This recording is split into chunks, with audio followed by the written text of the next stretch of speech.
Здравейте, аз съм Антон Станев от Eco Home Trade. В момента се намирам на един покрив, който е покрив на цех, в който работят десетки хора. В момента това е покривно пространство, което е около 700 квадрата, където изпълняваме боя тип студен покрив Tecma Paint Fahrenheit на фирмата Satecma, испанско производство, която е патентована от испанците и е със стъклени микросфери.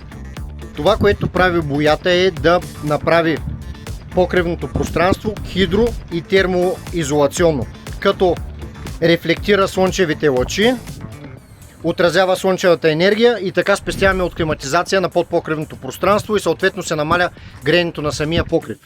Ще ви покажа тук една проба на нетретирана повърхност, където е чисто на ламарина. Такова ламарината е изключително гореща. И тук едва на две ръце, сега полагаме трета ръка.